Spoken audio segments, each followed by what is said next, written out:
एक गांव में दो दोस्त रहते थे। एक का नाम सोहन था, दूसरे का नाम मोहन था। दोनों साथ में पढ़ते थे और साथ में खेलते थे। धीरे धीरे समय बीता, दोनों दोस्त बद्धे हुए और अपनी जीविका दो रोटी के लिए शहर की ओर चले। रास्ते में उन्हें एक आश्रम मिला। वह दोनों आश्रम में साधु से मिले आशीर्वाद लेने के लिए। साधु ने मोहन को कहा, तुम ब्राह्मण हो तो मैं तुम्हें वेद भविष्यवाणी सिखाऊंगा, जिससे तुमको अच्छी नौकरी किसी राजा के राज्य में मिल जाएगी। और सोहन, तुम एक व्यापारी हो तो तुमको मैं सिखाऊंगा व्यापार कैसे करा जाता है, जिसे तुम एक अच्छे व्यापारी बन सको। दोनों साधु की बात से सहमत होकर अपनी पढ़ाई पूरी की और एक अच्छी जॉब शहर में पाई और दोनों ने शादी कर ली और दोनों के यहाँ लड़कों ने जन्म लिया। लड़े डच के दोनों बद्धे हुए, पर मोहन को चिता होने लगी, क्योंकि मोहन का लड़का रवि अपने पिता से कुछ भी नहीं सीखता था। मोहन चाहता था उसका बेटा भी उसकी तरह किसी राज्य में उसी की तरह एक अच्छा ज्योतिषी बने, पर रवि को कोई रुचि नहीं थी।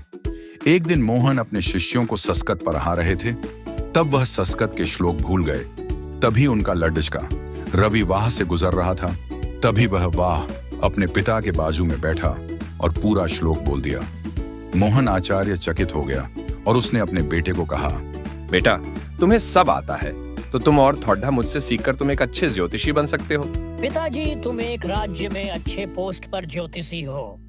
तुम्हारे रिटायर्ड के बाद यह पोस्ट खाली हो जाएगी, तो यह पोस्ट मुझे तो मिलेगी।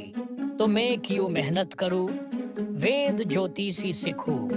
यह कहकर रवि वाह से चला गया।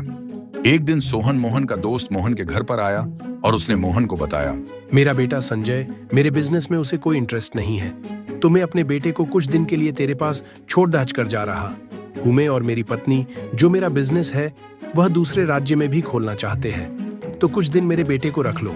यह कहकर दोनों वहां से चले गए। 3 महीने बीत गए।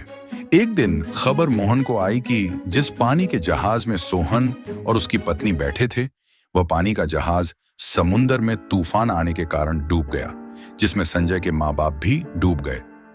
अब संजय बिल्कुल अकेला पड़ीडीडीएस गया था। एक दिन मोहन ने संजय को बुलाया और कहा, संजय, हम तुमको कब तक खिलाएंगे? तुम अब बड्डे हो गए हो और इतने कैपेबल हो कि खुद कमा कर खा सकते हो। तो मेहरबानी करके यह घर छोड़ दश दो और अपने खाने और रहने का इंतजाम कर लो।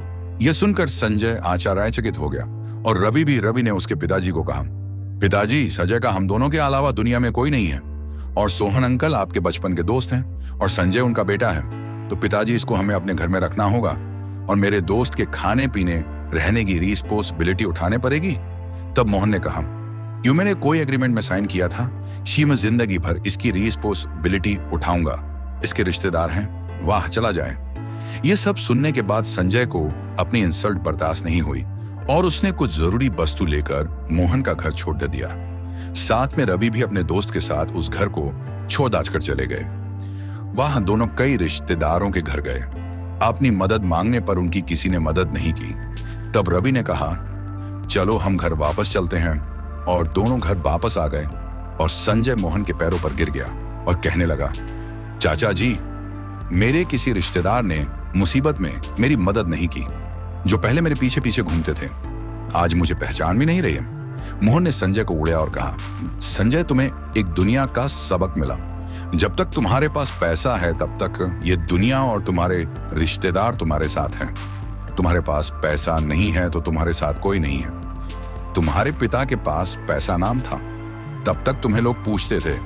तुम्हारे पिता के जाते ही और धन जाते ही तुम्हें कोई पूछ भी नहीं रहा है, ना तुम्हें कोई पहचान रहा है। इसीलिए अपनी खुद की पहचान बनाओ, अपने पिताजी के बिजनेस को आगे बढ़ाओ। जो लोग तुमसे दूर भाग रहे हैं, यही लोग तुम्हारे आजू बाजू घूमेंगे। यही दुनिया का सत्य है। फिर मोहन ने रवि की ओर देखा और कहा, बेटा, यह सबक तुम्हारे लिए भी है। आज मैं जिस राज्य में ज्योतिषी की पोस्ट पर हूं, तो मेरे जाने के बाद ज्योतिषी की पोस्ट तुमको मिल जाए। वह इसीलिए ज्योतिषी की पोस्ट तुमको नहीं देंगे क्योंकि तुम मेरे बेटे हो, बल्कि वह देखेंगे तुमको कितना ज्ञान है। इसलिए आज से ही ज्योतिषी की विद्या लेना शुरू कर दो।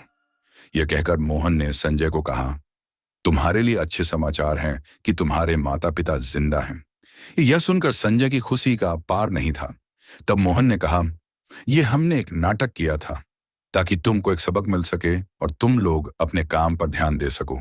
थोड़े दिनों बाद संजय के माता पिता वापस आ गए। सो यह कहानी से यह शिक्षा मिलती है। यह कहानी से हमें यह शिक्षा मिलती है कि आज तुम्हारे माँ बाप जिंदा है तो तुमको लोग पूछे उन पर पैसा है, कल उनके पास वो इस दुनिया में नहीं रहेंगे और पैसा नहीं रहेगा तो तुमको कोई नहीं पूछेगा। इसलिए हमें अभी से काम करना चाहिए।